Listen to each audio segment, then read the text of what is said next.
அது வந்து கண்டிப்பா ஏற்றுக்கொள்ள முடியாது. பிரதானத்துவம் இந்த கூட்டத்துக்கு கூட்டப்பட்டது. ஏன் இவ்வளவு பெரிய ஒரு கன்ஃபியூஷன்? நான் ரொம்ப சிம்பிளான ஒரு கொஸ்டின். அவருக்கு வேற எந்த விதமான ரைட்ஸும் கிடையாது. வணக்கம். நேர்பட பேசு நிகழ்ச்சிக்கு வரவேற்கிறோம். சென்னை அருகே பரந்தூர்ல விமான நிலையம் அமைவதை கண்டித்து பரந்தூர் கிராம மக்கள் கிட்டத்தட்ட 900 நாட்களை கடந்தும் போராட்டத்தில் ஈடுபட்டு கொண்டிருக்கிறார்கள். 10க்கும் மேற்பட்ட கிராம பொதுமக்கள் இந்த போராட்டங்களில் தொடர்ந்து ஈடுபட்டு வர்றாங்க. இந்த நிலையில தமிழக வெற்றி கழகத்தின் தலைவர் திரு விஜய் வரும் 20ஆம் தேதி போராட்டக் குழுவை சந்திப்பதற்காக பரந்தூர் செல்கிறார். தமிழ்நாடு அரசும் அதற்கான அனுமதியை கொடுத்திருக்கிறது. இதுதான் இன்றைய நேர்விட பேசுவின் பேசுபொருள். பரந்தூர் போராட்ட களம் செல்லும் விஜய், அடையாள அரசியலா அக்கறை அரசியலா அப்படிங்கிற தலைப்புல பேச இருக்கிறோம். தமிழக வெற்றி கழகத்திலிருந்து திரு வீர விக்னேஸ்வரன் பங்கேற்றிருக்கிறார். விடுதலை சிறுத்தைகள் கட்சியிலிருந்து திரு வன்னியரசு பங்கேற்றிருக்கிறார். மூத்த பத்திரிகையாளர் திரு சுகுணா திவாகர் இணைந்திருக்கிறார். அரசியல் விமர்சகர் திரு சுமன் சி ராமன் இன்னும் சற்று நேரத்தில் இணைய இருக்கிறார். வணக்கம் வென்றுகள் அனைவருக்கும். திரு சுகுணா திவாகர், கள அரசியலுக்கே விஜய் இதுவரைக்கும் நேரடியாக வரலன்ற விமர்சனம் அக்டோபர் மாதம் அவர் மாநாடு நடத்தினதிலிருந்து இந்த இடைப்பட்ட 2-3 மாதங்கள்ல இருந்தது. இப்போது அந்த விமர்சனத்திற்கு பதில் சொல்லும் விதமாக கள அரசியலுக்கு நேரடியாக வருகிறார் விஜய். இதை எப்படி புரிந்து கொள்ளலாம்? அதான் நீங்க சொன்னது மாதிரி பரந்தூர் விமான நிலையத்துக்கு எதிரான போராட்டங்கிறது 900 நாட்களை தாண்டி போயிருச்சு. இப்ப விஜய் கட்சியினுடைய பெயரை அறிவித்து, கட்சி தொடங்க போவதாக பெயரை அறிவித்து கிட்டத்தட்ட 1 வருடம் ஆக போகிறது. பிப்ரவரி 2ஆம் தேதி அவர் அறிவித்தார். இன்னும் ஒரு 2 வாரங்கள்ல 1 வருடம் ஆக போகிறது. அப்ப கிட்டத்தட்ட ஒரு 365 நாளை நெருங்க போகிறது. அந்த 900 நாட்கள் நடைபெறக்கூடிய போராட்டத்தில் முதல் முறையாக அவர் அப்படியான ஒரு நிலைப்பாட்டை எடுக்கிறார் அப்படிங்கிறது. இப்ப பரந்தூர் விமான நிலையம் போராட்டம் சரியா தப்பா, அதில் அரசுடைய நிலைப்பாடு, எதிர்ப்புடைய கோரிக்கைகள், அதை தாண்டி இப்போ விஜய் முதலாக ஒரு களத்துக்கு வருகிறார் அப்படிங்கிறது ஒரு விவாத பொருளாகக்கூடிய அளவுக்கு இருக்குது அப்படின்னு சொன்னாலே அந்த அரசியல்ங்கிறது எப்படிப்பட்ட அரசியல் அப்படிங்கிற ஒரு விமர்சனம் இருக்கிறது. இப்ப இதே நேரத்தில் நம்ம இன்னொரு விஷயத்தையுமே நம்ம பார்க்கிறோம். என்னன்னா, பொதுவாக விஜய் மீது வைக்கப்படக்கூடிய குற்றச்சாட்டு என்ன அப்படின்னா, ஒன்று அவர் எப்போதாவது மேடைகளை தோன்றி பேசுகிறார், அல்லது அறிக்கைகள் விடுகிறார், அல்லது ட்விட்டர்ல மட்டும் அறிக்கைகள் போடுகிறார். அது எல்லா பிரச்சனைகளுக்கும் அவர் அறிக்கைகள் விடுவது கிடையாது. ஒரே ஒரு முறை பெரியாருடைய பிறந்த நாளுக்கு நேரடியாக போய் மாலை செலுத்தினார். மற்ற எல்லாமே அவங்களுடைய கொள்கை தலைவர்னு சொல்லக்கூடிய எல்லாருக்குமே கூட வீட்டிலேயே அவர் புகழஞ்சலி செலுத்துகிறார் அப்படிங்கிற விமர்சனங்கள், களத்திற்கு வருவதில்லை அப்படிங்கிற ஒரு விமர்சனம். இப்போ சமீபத்தில் பெரிய அளவில் பரபரப்பாக போய் கொண்டிருப்பது பெரியாரை பற்றிய சீமானுடைய விமர்சனங்கிறத தாண்டி அது ஒரு அவதூறு தான். அப்படி இருக்கக்கூடிய சூழலில் அவருடைய விஜய் தன்னுடைய மாநாட்டிலே கொள்கை தலைவர்களாக 5 பேரை அறிவிக்கிறாரு. அதில் மிக முக்கியமானவர்கள் அம்பேத்கரும் பெரியார். அம்பேத்கர் பற்றி அமித்ஷா பேசிய போது கூட எல்லா கட்சிகளுமே கடுமையான எதிர்வினைகள் எல்லாம் செய்த பிறகு, நாடாளுமன்றத்தையே எதிர்கட்சிகள் முடக்கிய பிறகு, இங்கே தமிழ்நாட்டில் திமுக போராட்டம் நடத்தியது, விடுதலை சிறுத்தைகள் கட்சி தலைவர் தொல் திருமாவளவன் ஆரம்பித்து எல்லாருமே கண்டித்ததற்கு பிறகு ரொம்ப தாமதமாகத்தான் ஒரு ட்விட்டர்ல அவர் பதிவு போட்டார். ஆனால் இன்னொரு கொள்கை தலைவர் சொல்லப்படக்கூடிய பெரியார், அவரை சீமான் பெரியாரே சொல்லாத ஒரு விஷயத்தை சொல்லுகிறார். அப்ப அது தொடர்பாக விமர்சனங்கள் வருகிறது. அவர் அந்த ஆதாரத்தையுமே வைக்காமல் தொடர்ச்சியாக பெரியாரை ஒழிப்பது தான் என்னுடைய வேலை அப்படின்னு நேரடியாக பிரகடனம் செய்து தொடர்ச்சியாக இயங்கிக் கொண்டிருக்கிறப்ப, தமிழ்நாட்டில் அதே மாதிரி இருக்கிற எல்லா கட்சிகளுமே எதிர்ப்பை தெரிவித்து விட்டார்கள். பிஜேபியை தவிர, பிஜேபி நேரடியாக சீமான் ஆதரவு நிலைப்பாட்டு எடுத்துட்டாங்க. திமுக, அதிமுக, விடுதலை சிறுத்தைகள் எல்லா கட்சியுமே இது பாட்டாளி மக்கள் கட்சி உட்பட எல்லாருமே எதிர்ப்பை தெரிவித்து விட்டார்கள். இன்றைக்கு வரைக்கும் அதை பற்றி தன்னுடைய கொள்கை தலைவர் சொல்லக்கூடிய பெரியார் மீது வைக்கப்படக்கூடிய அவதூறுகளை பற்றி இதுவரைக்கும் இவர் விஜய் ஒரு வார்த்தையுமே தெரிவிக்கவில்லை அப்படிங்கிறத நம்ம பார்க்கிறோம். இன்னொன்னு, அதுக்கு ஏதாவது அர்த்தம் இருக்கா? இல்ல அவர் கடந்து போட்டும் அப்படின்னு நினைக்கிறார், அந்த விஷயத்தை கடந்து போயிடலாம்னு நினைக்கிறாரா விஜய்? அதுல இப்ப பார்த்தோம்னு சொன்னா, சீமான் ஏற்கனவே அந்த மாநாடு முடிந்த பிறகு விஜய் மீது தொடர்ச்சியாக விமர்சனம் வைத்தார். குறிப்பா அவர் திராவிடம் தமிழ் தேசியம் ஒன்று கொண்டு எதிரி கிடையாது அப்படின்னு சொன்னதை வைத்து அவர் கடுமையான விமர்சனங்களை சீமான் தொடுத்தார். அப்ப அவர் எந்த பதிலுமே விஜய் சொல்லல. இன்னும் சொல்ல போனா சீமானுடைய பிறந்த நாளைக்குமே வாழ்த்து தெரிவித்தார். அப்ப என்னன்னா, அது ஒரு அரசியல் நாகரிகம். சீமான் தனிப்பட்ட முறையில் விஜய் திட்டுகிற பொழுது அதற்கு பதில் சொல்லாமல் இருப்பது. ஏன்னா நாங்க நேரடியாக தனிநபர் தாக்குதலை தொடுப்பதில்லை, நாங்கள் கருத்தியல் ரீதியிலாகத்தான் இதை பண்ண போகிறோம் அப்படின்னு சொன்னாங்க. அதை ஓரளவு புரிந்து கொள்ள முடிகிறது. இதில் 2 விஷயம் பார்க்கணும். ஒன்று என்னன்னா, தனிநபர் தாக்குதல் விஜய் மீது தொடுக்கிற பொழுது விஜய் அதை தவிர்க்கிறாருங்கப்ப அது ஒரு அரசியல் நாகரிகம்னு புரிந்து கொள்ளலாம்.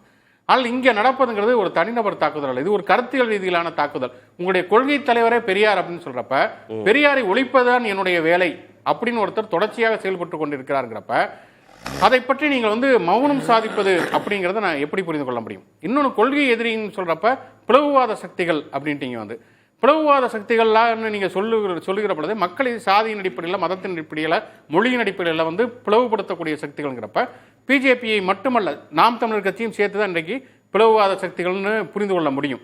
ஏன்னா அவங்க வந்து இப்போ வந்து அவங்க வந்து கருத்தியல் ரீதியான தாக்குதல் மட்டும் தொடுக்கலாம். என்னன்னா இப்போ பெரியாரை விமர்சிக்கிறோம், ஆனால் அந்த பெரியார் இருக்கக்கூடிய ஆணைமுத்து வந்து தூக்கி பிடிக்கிறோம்.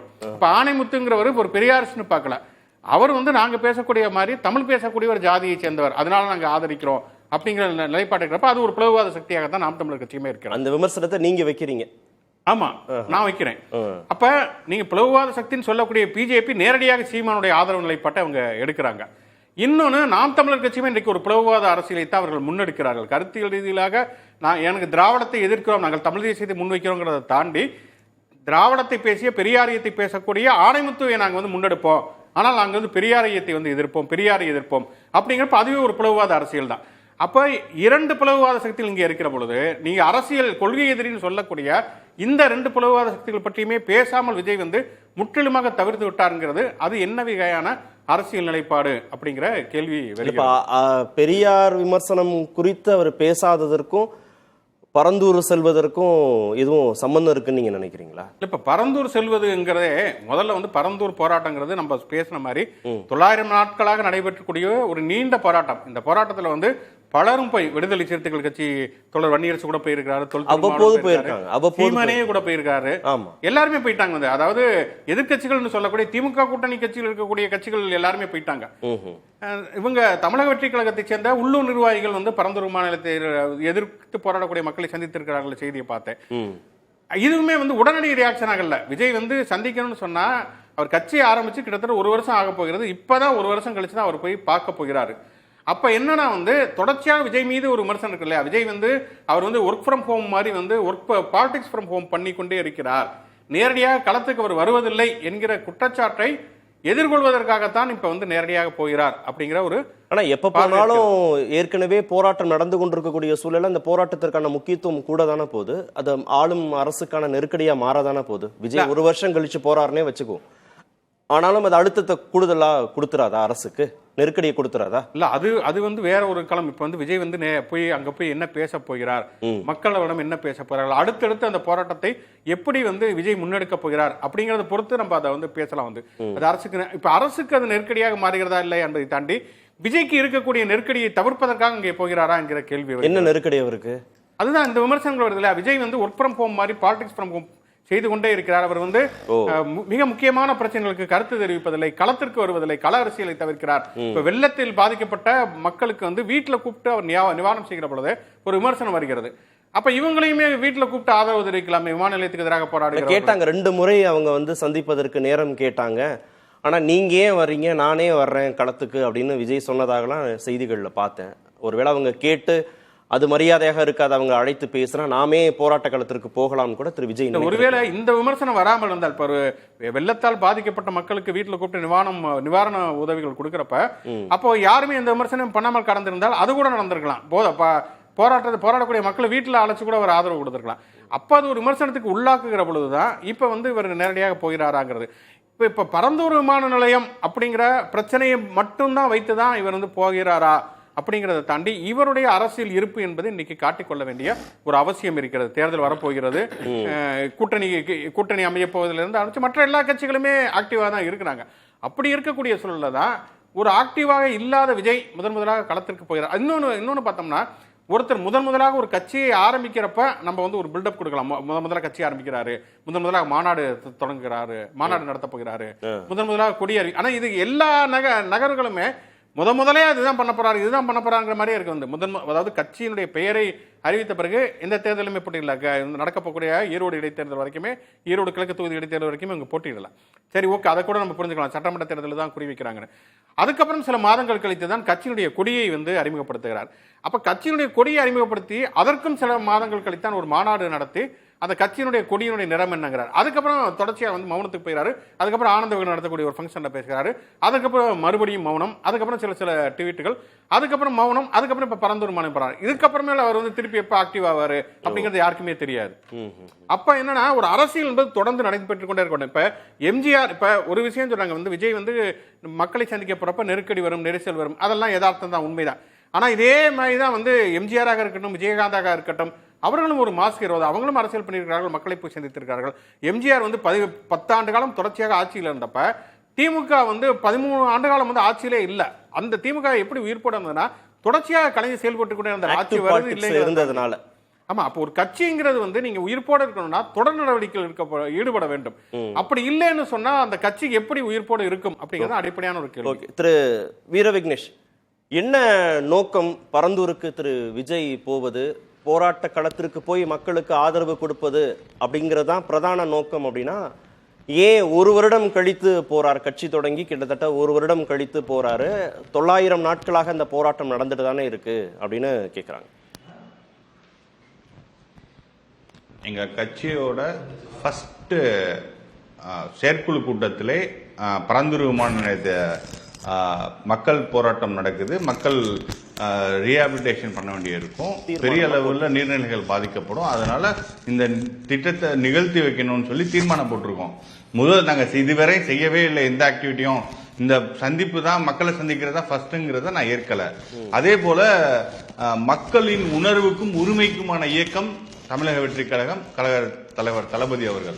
நாங்க வந்து இலங்கை பிரச்சனையில இருந்து, நீட் இஷ்யூல இருந்து, ஸ்டெர்லைட் இஷ்யூல இருந்து எங்க கழக தலைவர் வந்து எப்பவுமே ஒரு தனிநபரா இருக்கிறப்ப கூட களத்துல இருந்திருக்காரு. அதனால இதெல்லாம் வந்து ஒரு ஒண்ணு புரிதல் இல்லாம பேசணும், இல்ல காழ்ப்புணர்ச்சியோட பேசணும். எங்க கழக தலைவர் வந்து மக்களின் உணர்வுக்கும் உரிமைக்கும் மான தலைவர். நீ இவங்க எதிர்பார்க்கிறத விட மக்களின் மக்களா இருந்து தமிழகத்தில் லூக்கன் கார்னர் கழக தலைவர் செல்ல இருக்கிறார். வருங்காலங்களில் அதை வந்து நண்பர் தெரிந்து கொள்வாங்கிறத நான் வந்து பணிவா சொல்லிக்க விரும்புறேன். அதே போல பெரியார் பத்தி சொன்னாங்க. நாங்க ரொம்ப கமிட்டடா இருக்கோம். நானே பல இடத்துல நாம் தமிழர் தோழர்களோட சொல்லியிருக்கேன். பெரியார் அவர்கள் வந்து ஃபர்ஸ்ட் கான்ஸ்டிடியூஷன் அமெண்ட்மெண்ட் வாங்கலைன்னா நான் உட்பட, நீங்க உட்பட யாரும் இந்த இடத்துக்கு வந்திருக்க முடியாது. எஜுகேஷனை பரவலாக்குனது காரணம் ரிசர்வேஷன். அதுக்கு ஃபர்ஸ்ட் கான்ஸ்டிடியூஷன் வாங்கி கொடுத்தது பெரியாரு. பெரியாரை தவிர்த்துட்டு நீங்க பாக்குறது வந்து மத, இன, மொழி அடிப்படையில் எந்த ஒரு பாலினம், எந்த அடிப்படையிலையும் பிரிவினை செய்யறதை நாங்க ஏற்கல. இதை நாங்க பல முறை தெளிவு பண்ணிட்டோம். இல்ல, இத நீங்க தனிப்பட்ட முறையில இருக்கிறப்போ ஒரு இல்லாத விஷயத்தை மேல சொல்றது வந்து, நீங்க தனிப்பட்ட முறையில நாம் தமிழர் கட்சி நண்பர்கள்ட்ட நீங்க தனிப்பட்ட முறையில பகிர்ந்து கொள்ளக்கூடிய கருத்துக்களோ, இல்ல ஒரு செய்தி தொடர்பாளரா நீங்க சமூக வலைதளங்கள்ல சொல்லக்கூடிய கருத்துக்களோ, இல்ல டிபேட்ல நீங்க சொல்லக்கூடிய கருத்துக்களோ, கரெக்ட் இல்ல, அதான் ஏதோ ஒரு வடிவத்துல நேரடியாகவோ சமூக வலைதளத்திலேயோ இல்ல இந்த மாதிரி விவாத நிகழ்ச்சிகள்லயோ நீங்க சொல்லக்கூடிய கருத்துக்களுடைய வீரியத்தை விட உங்க கட்சியின் தலைவர் திரு விஜய் சொல்லக்கூடிய கருத்துகளுடைய வீரியம் தானே ரொம்ப அதிகம். அவருடைய அறிக்கையோ, அவருடைய காணொலியோ, அவருடைய பேச்சோ தானே வீரியமிக்கதாக வெளியில வரும். எங்க கழக தலைவர் தளபதி அவர்கள் பெரியாரின் கொள்கையை முன்மொழிந்துதான் மாநாட்டில் பேசினார். அதன் விளைவுதான் அண்ணன் சீமான் அவர்கள் வந்து எதிர்விளைவு ஆட்டினார். நாங்க அந்த ஸ்டாண்ட்ல இருந்து எந்த இடத்துலயும் மாறலையே. நாங்க அவர் எவ்வளவு கீழே இறங்கி எங்களை விமர்சனம் பண்ணாலும் எங்களோட பெரியார், அம்பேத்கர், காமராஜர் மதச்சார்பற்ற சமூக நீதி கொள்கைங்கிறதுல நாங்க ஸ்டெபனா தானே இருக்கோம். எல்லாரும் எதிர்வினையாட்டி காம்ப்ரமைஸ் பண்ணிக்கலையே. எல்லாரும் எதிர்வினையாற்றிட்டாங்க. இல்ல, இவ்வளவு ஸ்டெபனா இருக்கிற நீங்க, இவ்வளவு உறுதியா இருக்கிற நீங்க, பெரியார கொள்கை தலைவராக கொண்ட கட்சி ஏன் எதிர்வினையாற்றல? பாஜக தவிர சீமானுக்கு ஆதரவுன்றது வேறு யாரும் இல்ல. இல்ல, அண்ணன் சீமான் அவர்களோட ஒரு எக்ஸாஜரேட்டடா சில விஷயங்களை பேசுறது பண்றது வந்து ஒரு அட்டென்ஷன் சீக் பண்ணலாம். அதற்கு எல்லாரும் ரியாக்ட் பண்ணிருக்கலாம். பட் இது வந்து ஹேபிடேட் அபண்டன்ட் சொல்ற மாதிரி இவர் ஒரு நாளைக்கு 2 தடவை மீடியாவை சந்திச்சு ஏதாச்சும் கான்ட்ரவர்சியா பேசணும், அதுக்கு நம்ம ரிப்ளை கொடுத்துட்டே இருக்கணும். இது நமக்கு வேலை கிடையாது. நம்ம வந்து இந்த விஷயத்துல பெரியார், அம்பேத்கர், காமராஜர் சமூக நீதி அரசியல இந்த இவங்களோட இந்த ரிலிஜன் இல்ல இந்த மொழி அப்படிங்கிற அடிப்படையில் இவங்க பண்றதுல எங்களுக்கு உடன்பாடு இல்ல. அரசியல் நீங்க செலக்டிவ் ரியாக்ஷனை காமிக்க முடியாது இல்லையா? அரசியலுக்குன்னு வந்தாச்சுன்னா இதுக்கெல்லாம் நாங்க ரியாக்ட் பண்ணுவோம், இதுக்கெல்லாம் நாங்க ரியாக்ட் பண்ண மாட்டோம் நீங்க சொல்ல முடியாது இல்லையா? நாங்க அப்படி இல்ல, ரியாக்ட் பண்ணிட்டோம்னு சொல்றோம். நாங்க அதுக்காண்டி ஒரு நாளைக்கு காலையிலேயே சாயங்காலமும் பிரஸ் மீட் வச்சு ஏதாச்சும் கான்ட்ரவர்சியா அவர் பேசிட்டே இருப்பாங்க. நமக்கு வேற வேலை இல்லையா? நான் இதை வந்து நான் எதுக்கு சொல்றேன்னா, இது வந்து ஒரு நீங்க ஹிஸ்டரி எடுத்து பாருங்க. இப்படி ஒரு தலைவர் காலையில சாயங்காலம் ஏதாச்சும் கான்ட்ரோவர்சியா பேசிட்டே இருப்பாங்க.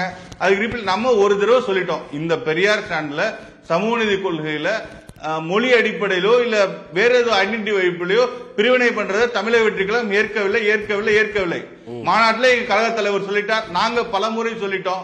அப்படி இருக்கிறப்போ யார் தப்பு பண்றாங்களோ அதை ஏற்கலன்னு சொல்லியாச்சு.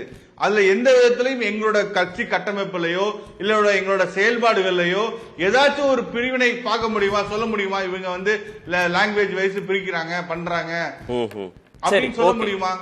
நாங்க வந்து எங்க கொள்கையை பின்பற்றோம், நாங்க கண்டிக்கிறோம். மீண்டும் ஒரு முறை சொல்றோம், இந்த பெரியார், அம்பேத்கர், காமராஜர் எங்க கொள்கை தலைவர்களை வந்து யார் அவமரியாதையை பேசினாலும் ஏன் விஜய் சொல்லலன்றதான் கேள்வி.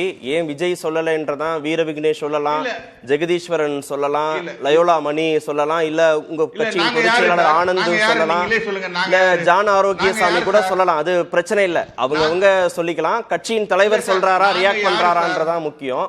நாங்க யாரு சார்? நாங்க யாரு சார்? நீங்க தயவு செஞ்சு இதுக்கு பதில் சொல்லுங்க. நாங்க யாரு சார்? கட்சியோட பிரதிநிதியா தானே சார் இங்க வந்து பேசுறோம். இப்ப கட்சியோட கருத்து, தலைவரோட கருத்து தானே சார் நாங்க இங்க பிரதிபலிக்கிறோம். சரி, பரந்தூருக்கு செல்றது ஒரு அட்டென்ஷன் சீக்கிங் அப்படின்னு சுகுணா குற்றச்சாட்டு வச்சார். ஒரு கவன ஈர்ப்ப செய்யறாரு விஜய்னு. இல்ல சார், கண்டிப்பா இல்ல சார். பரந்தூர் விமான நிலையம் பொறுத்தளவுல 4563 ஏக்கர்ல வந்து 2446 ஏக்கர், அதாவது மோர் தென் 50% வந்து நீர்நிலை, பசுமையான ஒரு விவசாயம் நடந்துகிட்டு இருக்க பகுதிகள். இப்படி 50% மேல நீர்நிலையா இருக்க பகுதிகளை இவங்க கையகப்படுத்தி இன்னொரு சென்னையை வந்து உருவாக்க ட்ரை பண்றாங்க. இப்ப நீங்க ஏர்போர்ட் வந்துச்சுன்னா அதுல அர்பனைஸ் ஆகும், இன்டென்ஷன் அர்பனைசேஷன் ஆகும். இது வந்து எங்க லொகேட் ஆயிருக்கு? ஒரு கோரமண்டல் கோஸ்ட்ல லொகேட் ஆயிருக்கு, சைக்ளோன் ப்ரோன் ஜோன்.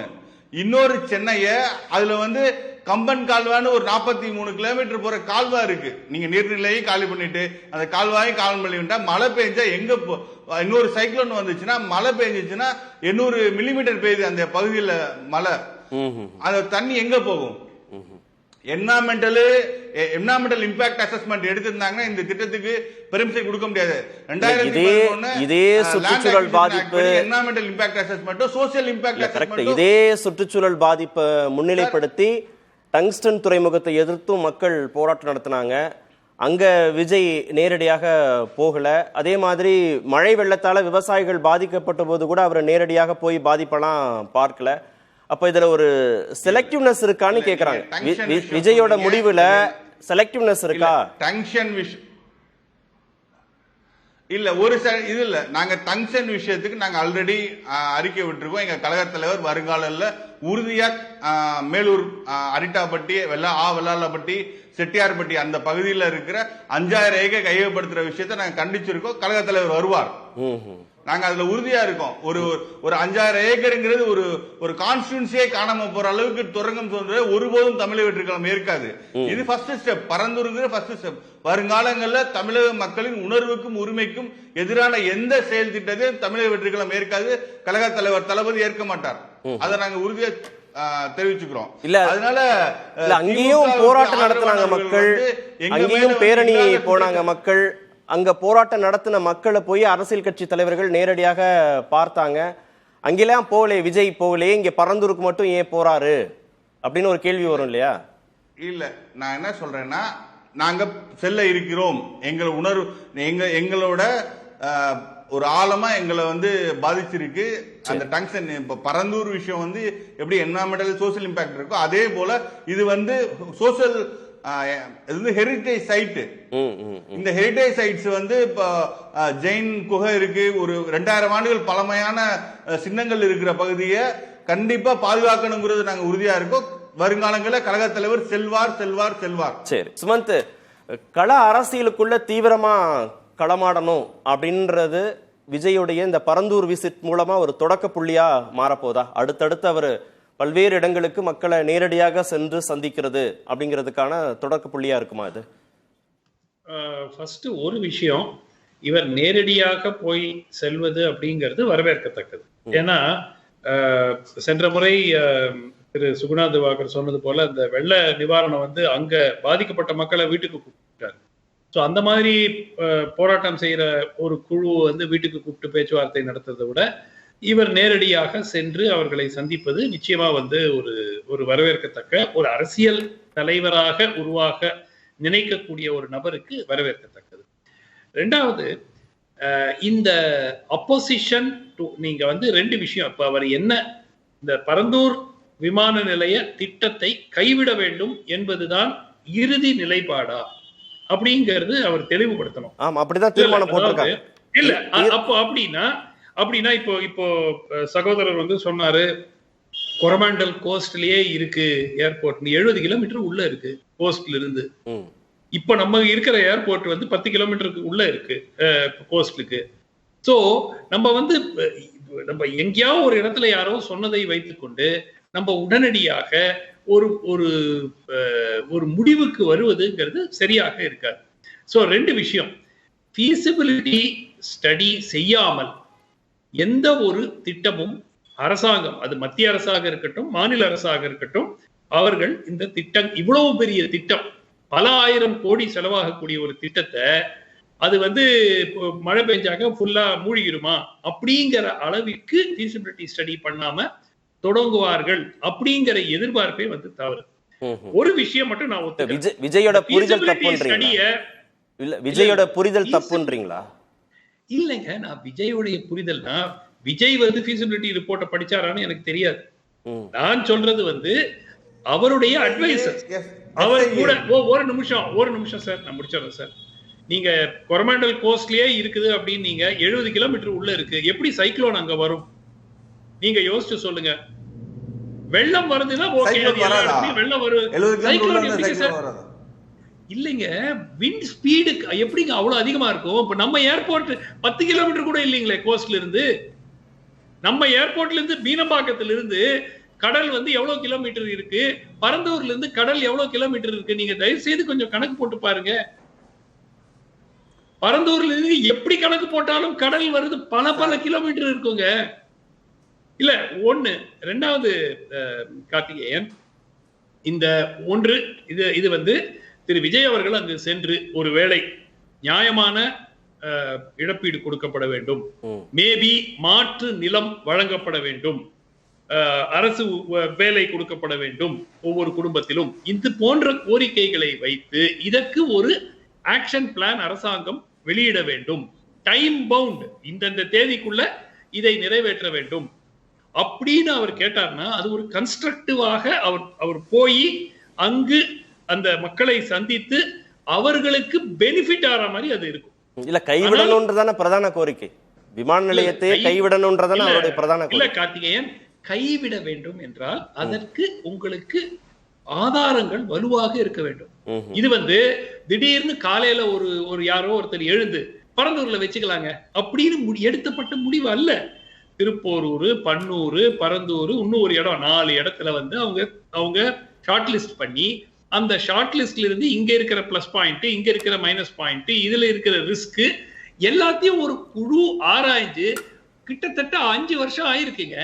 இந்த வெறும் இந்த எந்தெந்த இடம் சூட்டபிள், எந்தெந்த இடம் சூட்டபிள் இல்ல, சாயில் டெஸ்டிங் பண்ணாங்க, சாயில் டெஸ்டிங் பண்ணா எல்லாமே மூழ்கிரும் அப்படின்னு இருந்தாங்க. இல்ல 900 நாட்களை கடந்து மக்கள் போராடுறாங்க. அப்ப மக்கள் கூட நிக்கிறது ஒரு அரசியல் கட்சி தலைவருடைய தார்மீக பொறுப்பா கருதி தானே விஜய் எங்க போகணும்னு நினைக்கிறாரு. நிச்சயமா மக்கள் கூட நிற்கணும் அப்படிங்கறதுல மாற்று கருத்து இல்லை. ஆனால் இப்ப உதாரணத்துக்கு இப்ப திமுக மக்கள் கூட நிக்கலையா? மக்களை எதிர்க்கிறார்களா? அண்ணா திமுக எதிர்க்கிறார்களா? தமிழ்நாட்டில் இருக்கக்கூடிய 2 பிரதான கட்சிகளும் அந்த திட்டத்திற்கு எதிர்ப்பு தெரிவிக்கவில்லை, ஆதரிக்கிறார். திமுக அரசு கொண்டு வந்து அண்ணா திமுக அரசு முன்னாடி அத பிளானிங்ல வச்சிருந்தாங்க. திமுக அதை துரிதப்படுத்தி அதுல அடுத்த கட்ட நடவடிக்கைக்கு எடுத்துட்டு போறாங்க. இல்லப்ப என்ன நோக்கம் திரு விஜய்க்கு? என்ன நோக்கம்? ஏன் அங்க போகணும்னு நினைக்கிறாரு? அப்போ இல்ல அவர் 2 விஷயம். ஒன்று, மக்கள் போராட்டத்துக்கு விஜய் அவர்கள் வந்து ஒரு திரு சுகுணா திவாகர் சொன்னது போல ஒர்க் ஃப்ரம் ஹோம் மாதிரி பண்ணிட்டு இருக்காரு அப்படிங்கறது இமேஜ மாத்துவதற்காக ஒரு விசிட் போறதுங்கிறது அது அரசியல் ரீதியாகவும் அது சரியான ஒரு விஷயம். என்ன சொல்ல போறாரு அங்க போயிட்டு? இந்த திட்டத்தை நிறுத்த வேண்டும் என்றால் இது வந்து 1 கோடி மக்களுக்கு உதவக்கூடிய ஒரு திட்டம். இது வந்து ஏதோ பணக்காரங்க ஏர்போர்ட் அப்படிங்கிறது ஏதோ பணக்காரர்கள் மட்டும் இல்ல. இந்த கனெக்டிவிட்டி இம்ப்ரூவ் ஆனாதான் இன்வெஸ்ட்மெண்ட் வரும், முதலீடு வரும். இந்த கனெக்டிவிட்டி வந்தாதான் வேலைகள் வரும். வேலைகள் எல்லாம் பணக்காரங்களுக்கு கொடுக்கிற வேலை இல்லை, எல்லா மக்களுக்கும் கொடுக்கக்கூடிய தொழில் நிறுவனங்கள் வரும். இன்னைக்கு வந்து சென்னை 4வது இடத்தில் இருந்த சென்னை இன்னைக்கு எங்கேயோ போயிடுச்சு 7வது இடத்துக்கு. இன்று ஹைதராபாத்துக்கு பின்னாடி இருக்கும். ஹைதராபாத்துக்கு 24 சர்வதேச தடங்களுக்கு அவர்கள் டைரக்ட் விமான சேவை வைத்திருக்கிறார்கள். சென்னை 23. பின் போயிட்டே இருக்காங்க. இதனால வந்து பாதிப்பு வந்து ஏதோ பணக்காரங்க போய் ஃப்ளை பண்றாங்க. நோ, வேலை வாய்ப்புகள் உருவாக வேண்டும் என்றால், தொழில் நிறுவனங்கள் வர வேண்டும் என்றால், முதலீடு தமிழ்நாட்டுக்கு வர வேண்டும் என்றால் இது அவசியம். இது நீங்க பரந்தூர்ல வைக்க வேண்டாம், பன்னூர்ல வைங்க, அது வேற விவாதம். பட் ஏர்போர்ட்டை ரத்து பண்ணணும் அப்படின்னு கோருவது வந்து எந்த விதத்திலும் நியாயம் அல்ல. அதை வலியுறுத்தி தான் ஆயிரக்கணக்கான மக்கள் 900 நாட்களை கடந்து போராடுறாங்க. அந்த கோரிக்கைக்கு வலு சேர்ப்பதற்காக திரு விஜய் களத்துல போய் அந்த மக்களோட நிக்க போறாரு. இருங்க, இதே மக்களுடைய வாக்குகள் தானே திமுக கேட்கணும். அது வேற எங்கேயாவது இருக்கிற மக்கள் வாக்குகளா? இதே மக்களுடைய வாக்குகள் தானே பிரதான அரசியல் கட்சி தமிழ்நாட்டுல கிட்டத்தட்ட 60 ஆண்டு காலமா 50 ஆண்டு காலமாக 70% அதிகமாக வாக்குகளை பெறக்கூடிய 2 பெரும் கட்சிகள் இந்த திட்டத்தை ஏன் எதிர்க்கல? அவங்கள மக்களை பத்தி அவங்களுக்கு கவலை இல்லையா? அவங்க மக்களுடைய எண்ணங்களை பத்தி அவங்களுக்கு தெரியாதா? என்ன காரணம்? நான் என்ன சொல்றேன், நீங்க இதை தடுக்கணும்னா வேலிடா ரீசன்ஸ் கொடுங்க. வாட்ஸ்அப்ல வரதை வச்சுக்கிட்டு எல்லா ஏரியா அடிச்சுட்டு போயிரும், எல்லா ஏரியும் பிளாக் ஆயிரும், பிளட் வந்து மூழ்கிரும், இதை வந்து ஆனால் அரசாங்கத்திலும் நான் அரசாங்கத்தை தவிர நான் முடிச்சிடறேன் சார். நீங்க பேசும்போது நான் இன்டரப்ட் பண்ணல. அரசாங்கத்திடம் இருக்கிற தவறு வெளிப்படைத்தன்மை இல்லை. என்வாயரன்மெண்டல் அசஸ்மெண்ட் என்ன பண்ணிருக்காங்க, ரிப்போர்ட்டை போடுங்க. 2வது ஃபீசிபிலிட்டி ரிப்போர்ட்டை ஆர்டிஐல கேட்டா அது கொடுக்க முடியாதுங்குது அரசு. இதெல்லாம் தவறு. நிச்சயமாக வெளிப்படைத்தன்மை அரசாங்கத்திடம் இல்லை.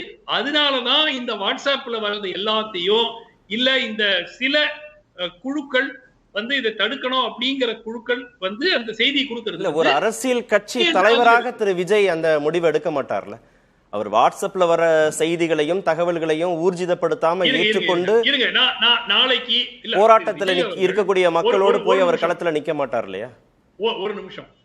திரு விஜய் அவர்கள் இதற்கு செய்யப்பட்டிருந்த அனைத்து ஸ்டடீஸ், அனைத்து சாயில் டெஸ்ட் ரிப்போர்ட்ஸ் எல்லாத்தையும் படிச்சுட்டு இந்த முடிவுக்கு வந்தால் சரி, அது எல்லாருமே ஏத்துக்கலாம். பட் அவர் அதெல்லாம் படித்திருக்கிறாரா? என்ன செலக்ஷன் ப்ராசஸ் பண்ணாங்க பரந்தூரை சூஸ் பண்றதுக்கு, எந்தெந்த இடத்தை ஷார்ட் லிஸ்ட் பண்ணாங்க, ஏன் மற்ற இடங்கள் வேண்டாம் இங்கதான் வேண்டும் என்று சொன்னார்கள், இதெல்லாம் அவருக்கு விளக்கப்பட்டிருக்கிறதா? நான் விஜயை நான் குறை சொல்லல. அவர் விஜய் அந்த முடிவுக்கு சுத்தி இருக்கிற அந்த அட்வைசர்ஸ் தானே கார்த்திகேயன் சொல்ல போறாங்க. ஆமா, திரு விஜய் அவரே போய் உட்கார்ந்து ஒவ்வொரு ரிப்போர்ட்டா உட்கார்ந்து படிக்க முடியுமா? இல்ல, இந்த புரிதலோடு தான் திரு வீர விக்னேஷ் விஜயோடைய பயணம் அமைய போதா? பரந்தூருக்கு அவர் போறாரு, போராட்ட களத்துல இருக்கக்கூடிய மக்களை சந்திக்க போறாரு. சொல்லிக்கிறேன் இல்ல, அண்ணன் சுமன் அவர்கள் வந்து சாயில் டெஸ்ட பத்தி பேசினாரு. மக்கள் என்ன உணர்வை பத்தி பேசுறாங்களா? அங்க இருக்க மண்ணுக்கு உயிர் கிடையாதுங்க, மக்களுக்கு உயிர் இருக்கு. அவங்க ஆண்டாண்டு காலம் வாழ்ந்த பகுதி, அவங்களுக்கு தெரிஞ்சது விவசாயம், அந்த சுற்றுச்சூழல் தான். அவங்களை கொண்டு போய் எங்க போட போறீங்க? அதை பத்தி பேசுனீங்களா? நான் கேட்டது என்விரான்மெண்டல் இம்பாக்ட் அசஸ்மெண்ட்டும் சோசியல் இம்பாக்ட் அசஸ்மெண்ட்டும். சோசியல் இம்பாக்ட் அசஸ்மெண்ட் எடுத்தாங்களா? அந்த மக்கள் அந்த சோசியல் இம்பாக்ட் அசஸ்மெண்ட் எடுத்தா அந்த மக்களோட குரல் தானே நீங்க அந்த ரிப்போர்ட்ல வச்சிருக்கணும். ஏன்னா எகனாபுரம் மக்கள் அந்த 13 கிராமம் என்ன சொல்றாங்க? அப்போ சார் நான் முடிச்சுக்கிறேன் சார். நிறைய கேள்வி கேட்டிருக்கேன், நான் முடிச்சுக்கிறேன் சார். சார் ஹைவே வேற இது வேற சார். அது ஒரு 10 அடி 15 அடி, இது வந்து ஒரு 5000 ஏக்கர் 100 கிலோமீட்டர். எதையாச்சும் டோன்ட் கம்பேர் அன்கம்பேரபிள். நாம் சார் சார் சார் அப்படின்னா ஒவ்வொரு இடத்துல எடுக்கிறது, இது வந்து மொத்த கிராமத்தை காலி பண்ணணும். டோன்ட் நீங்க எல்லாத்தையும் உங்களுக்கு ஏத்த மாதிரி டேட்டாவை எடுக்கிறீங்க. நான் சொல்றேன் புரிஞ்சுங்க. நான் முடிச்சுக்கிறேன் சார். சொல்லுங்க நீங்க எங்க கட்டலாம்? இந்த 4 இடத்துல வேற என்ன பதில் சொல்லுங்க. நான் பதில் சொல்ல விடுங்க, நான் சொல்றேன். ஃபர்ஸ்ட் விஷயம் வந்து பெங்களூர்ல இருக்கு 2 ஏர்போர்ட், ஹைதராபாத்ல இருக்குன்றீங்க. ஒன்னு புரிஞ்சுங்க, பெங்களூருங்கிறது வந்து அந்த ஸ்டேட்டை பத்தி புரிஞ்சுங்க. அந்த ஸ்டேட் நார்த்தன் ரீஜன்ல எந்த பெரிய இன்ஃப்ராஸ்ட்ரக்சர் ப்ராஜெக்ட்ஸ் இருக்காது. சென்னை தமிழ்நாடு அப்படி கிடையாது. தமிழ்நாட்டில் இருக்க கோயம்புத்தூர், மதுரை, திருச்சி எல்லா பகுதியிலையும் ஏர்போர்ட்ஸ் இருக்கு. சென்னையை ஃபாரின் யூஸ் பண்ற 70% மேல அதர் ரீஜன்ல இருந்து வர்றாங்க. நீங்க ஏன் வந்து அர்பனைசேஷனையும் அந்த இன்ஃப்ராஸ்ட்ரக்சர் டெவலப் பண்ணி ஒரு இடத்துல குமிக்கிறீங்க? நீங்க அந்த இடத்துல எல்லா ஃபெசிலிட்டிஸ் கொண்டு போறதுனாலதான் மக்கள் ரொம்ப அர்பனைஸ் ஆகிறாங்க. நான் அதுக்காண்டி அர்பனைசேஷன் வேணாம்னு சொல்ல, பட் அது டீசென்ட்ரலைஸ்டா இருக்கணும். எல்லா ரீஜனல் டிஸ்பேரிட்டி ஸ்டேட்டுக்குள்ளே இருக்கு. தமிழ்நாட்டை நானா தென் மாவட்டத்தை சேர்ந்தவன் இங்க பெரிய அளவுல ஃபாரின் போறாங்க. மதுரை, சிவகங்கை, ராம்நாடு, புதுக்கோட்டை இந்த பேசிட்டு வந்து நீங்க வந்து சென்ட்ரலைஸ்டா பண்றதுனாலதான் இவ்வளவு கன்ஜெக்ஷன் வருது. திரு வன்னியரசு, ஏற்கனவே திமுகவுடைய கூட்டணி கட்சிகள் கூட பரந்தூருக்கு போய் போராட்டம்லாம் நடத்துனீங்க, மக்களை சந்திச்சீங்க, பேசுனீங்க.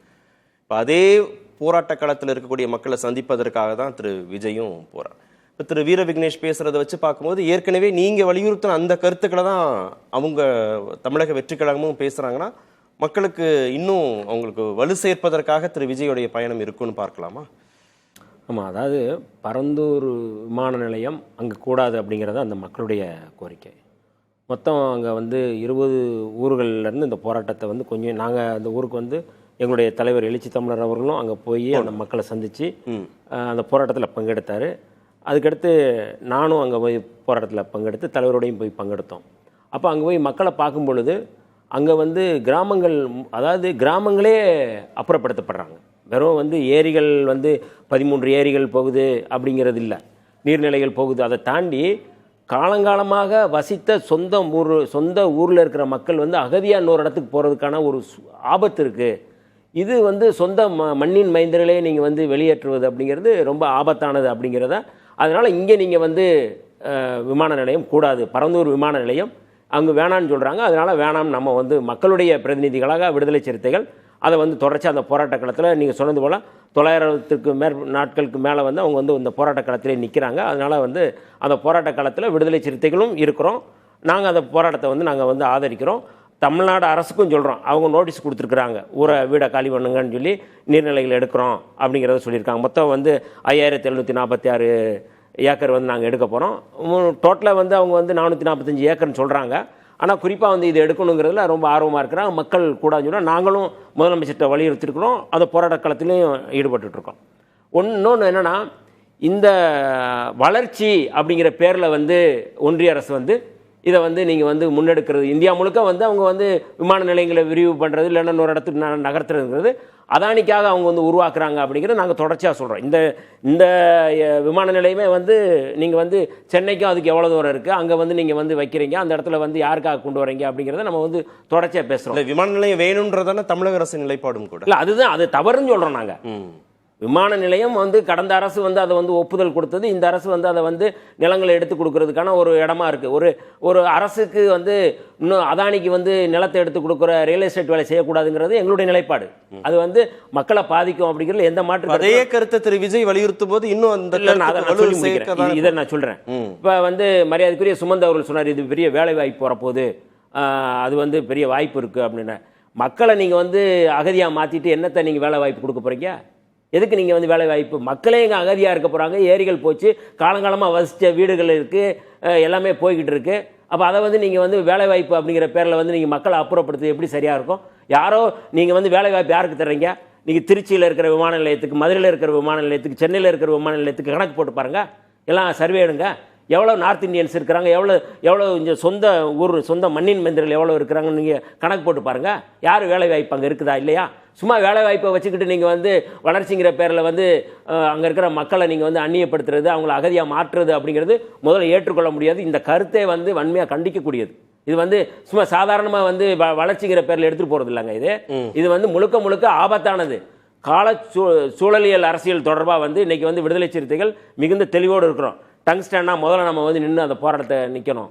நீங்கள் வந்து பரந்தூர் விமான நிலையமா அதில் வந்து நம்ம எதிர்ப்பு தெரிவிக்கணும்.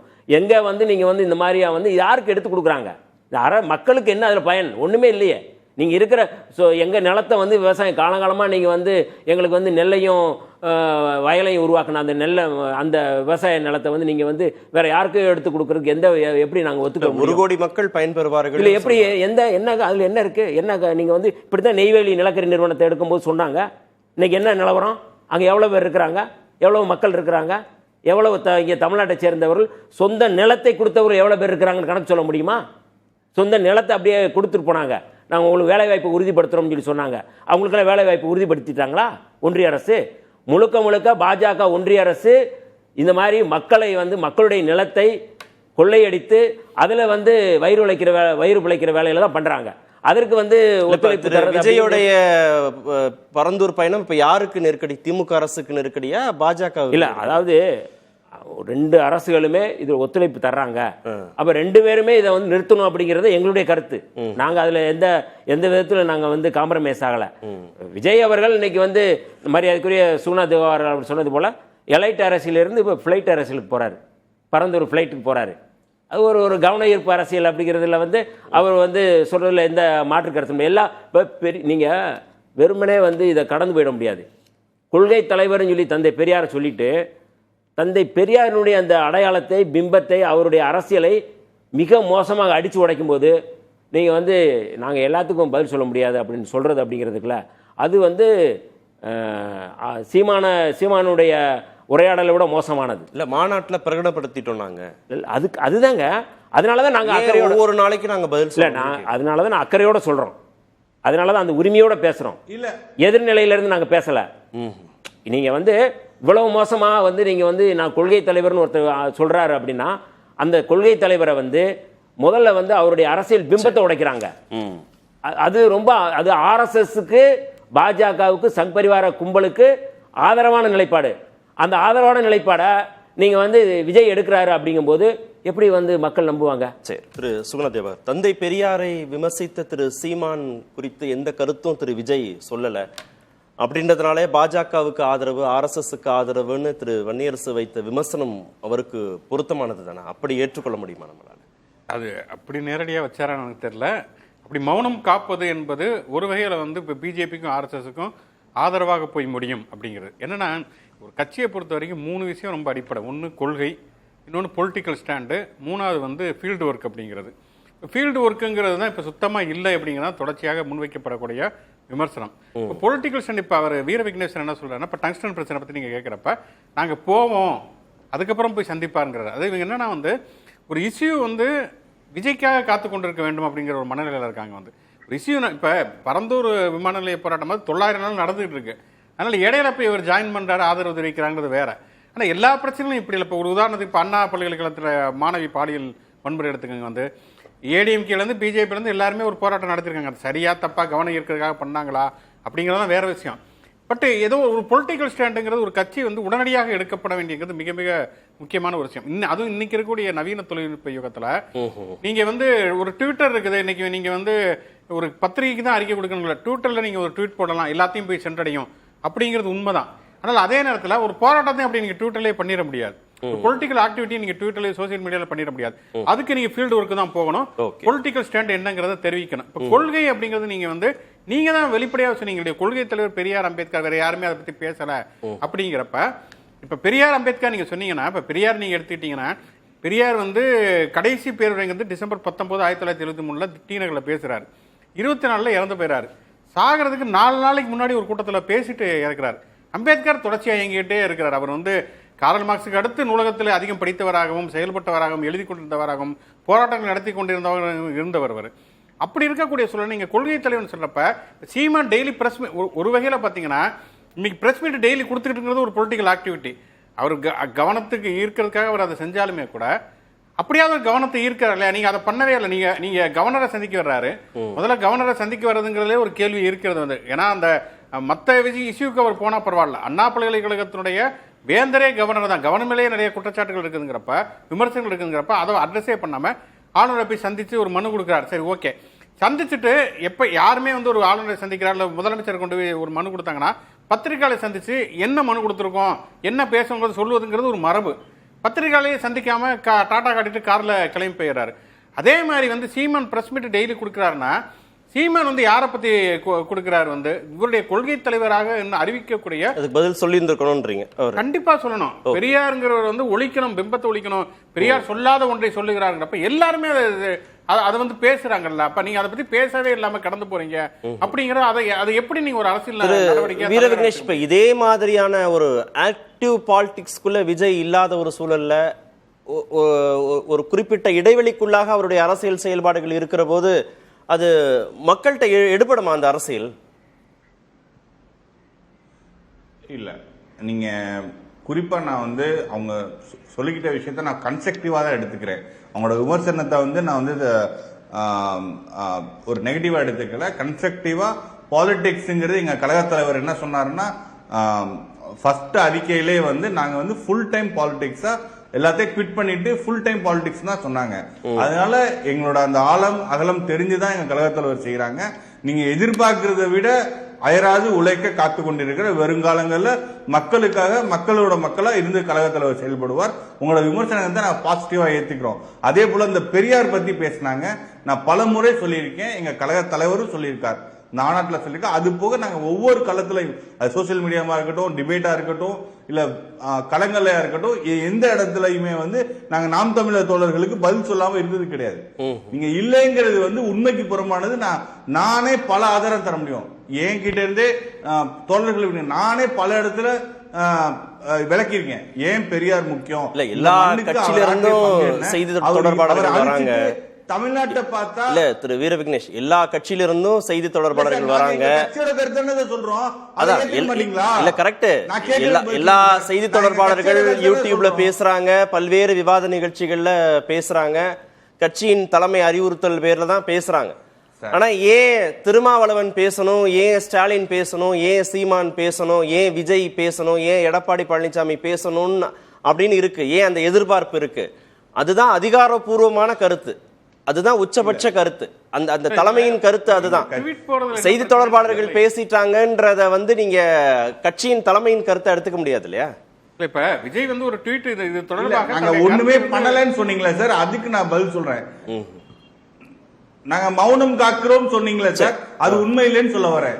நாங்க எதுவுமே பண்ணல, இந்த விஷயம் நடக்குது, நாங்க எதுக்குமே அதுக்கு ரியாக்ட் பண்ணலன்னு சொல்றது உண்மை கிடையாதுன்னு சொல்றேன். ஓகே சுமந்த், களத்துக்கே போய் மக்களோடு மக்களா இருந்து அரசியல் செய்யறது, கொள்கை சார்ந்த விமர்சனங்கள் எதிர்த்தரப்புல இருந்து வருகிற போது அதுக்கு உடனடியா எதிர்வினை ஆற்றுறது, இந்த மாதிரி செயல்பாடுகள்ல கொஞ்சம் பின்தங்கி இருக்காரா திரு விஜய்?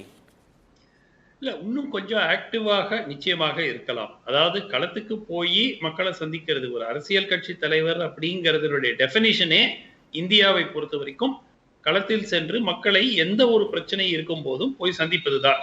அது வந்து போதுமான அளவுக்கு அவர் செய்திருக்கிறாரா அப்படின்னா இந்த கட்சியை தொடங்கிய பிறகு செய்யவில்லை. பெரும்பாலான நிகழ்ச்சிகள் அவருடைய இல்லத்தில் தான் கட்சி நிகழ்ச்சிகளாக நடந்து கொண்டிருக்கிறது.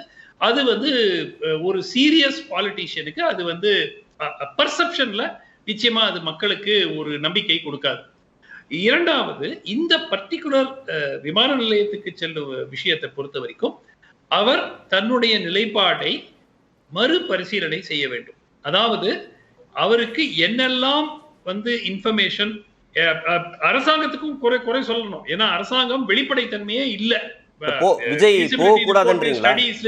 இல்ல கட்டாயம் போகணும், மக்களை சந்திக்கிறதுல கட்டாயம் அது அவசியம். அவர் சென்று மக்களை சந்தித்து அவர்களுக்கு என்ன கோரிக்கைகள் இருக்கிறது என்று அப்படித்தானே அண்டர்ஸ்டாண்டிங் வரும். என்னென்ன பிரச்சனைகள், அவர்கள் என்ன கோரிக்கைகள் வைக்கிறார்கள், அதுல என்ன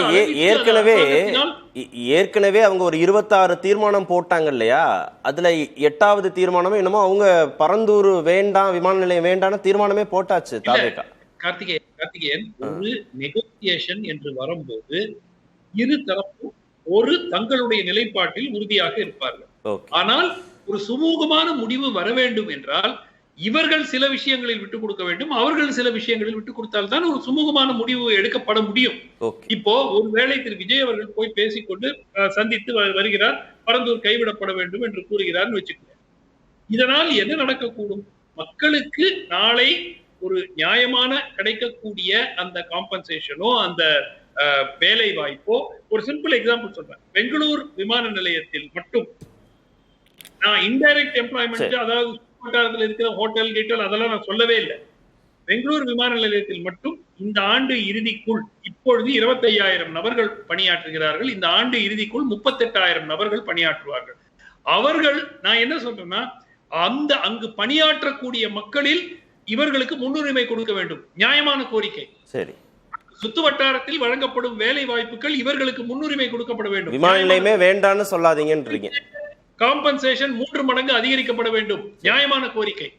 ஆனால் திட்டத்தையே கைவிடுங்க அப்படிங்கிற அதுலதான் திரு வன்னியரசு முரண்பட்டார். அதுலதான் உங்க கருத்தோடு திரு வன்னியரசு முரண்பட்டார். அவர் பதில் சொல்லட்டும் இறுதி கருத்து. இல்லை, நஷ்ட ஈடு கொடுத்து வந்த ஒரு வாழ்க்கையை வந்து நீங்கள் வந்து ஈடுகட்டிட முடியுங்களா? வேலைக்கு முன்னுரிமை கொடுங்க, நஷ்ட ஈட்டுக்கு முன்னுரிமை. கடந்த காலங்களில் திட்டமே வேண்டான்னு சொல்லல. கடந்த காலங்களில் அவங்க கொடுத்த வாக்குறுதியை எதை நிறைவேற்றிருக்கிறாங்கன்னு கேட்குறேன். நெய்வேலியில் நிறைவேற்றிருக்கிறாங்களா, மதுரையில் நிறைவேற்றிருக்கிறாங்களா, திருச்சியில் நிறைவேற்றிருக்கிறாங்களா, சென்னையில் நிறைவேற்றிருக்கிறாங்களா? நீ யாருக்கு கொஞ்சம் இருங்க சார், யாருக்கு நீங்க எடுத்து கொடுக்குறீங்க நிலம்? அதான் நீங்க எடுத்து கொடுக்குற நிலத்துக்கு எங்க நிலத்தை எங்க எடுக்கிறீங்க? நாங்க இருக்கிற மயிலாப்புரம் பூரா சுத்தி காலி பண்ணிட்டு அங்க ஒரு விமான நிலையம் அமைங்கன்னா விட்டுருவாங்களா இவங்க? யார், எந்த மக்களை நீங்க காலி பண்ண போறீங்க? மயிலாப்பூர்ல இருக்கிறவங்களை பூரா காலி பண்ணுங்க, நீங்க ஒரு விமான நிலையம் அங்க அமைக்க போறோம், கொதிச்சிட மாட்டாங்களா இவங்க? கொதிச்சிட மாட்டாங்களா? என்ன, கொஞ்சம் இருங்க சார், கொஞ்சம் இருங்க. நீங்க அதுல வந்து செலக்டிவா சொல்றது, இந்த இவங்க தானே, இந்த மக்கள் தானே, எங்க வேணாலும் போய் பிழைச்சிக்கிடுவாங்க, இவங்களுக்கு வேலை கொடுத்தா இவங்க வந்து வேலைக்கு நின்று ஒரு பிழைப்பு நடத்திக்கிடுவாங்க அப்படிங்கிற ஒரு இடத்துல இருந்து இதை பார்க்குறாங்க.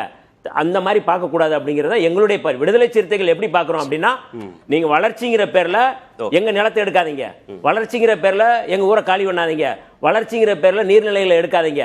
இதுதான் எங்களுடைய பார்வை. அப்ப இந்த பார்வையில இருந்து நீங்க வந்து சூழலியல் அரசியல பாருங்க.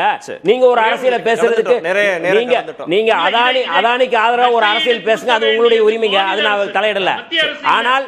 ஆனால் ஒன்றிய பாஜக அரசு முழுக்க அதானிகளுக்காக எடுக்கக்கூடிய நிலத்தை தமிழ்நாடு அரசாக இருந்தாலும் எந்த அரசாக இருந்தாலும் இந்த நிலத்தை எடுத்து கொடுக்க கூடாது அப்படிங்கறத 20ஆம் தேதி விஜய் போட்டும் என்ன பேசுறாருன்னு பார்த்துட்டு இன்னொரு அமர்வுலையும் நம்ம விரிவா பேசுவோம். நன்றி. நிகழ்ச்சியில் பங்கேற்ற அனைத்து விருந்துகளுக்கும் நேர்பட பேச நிறைவு.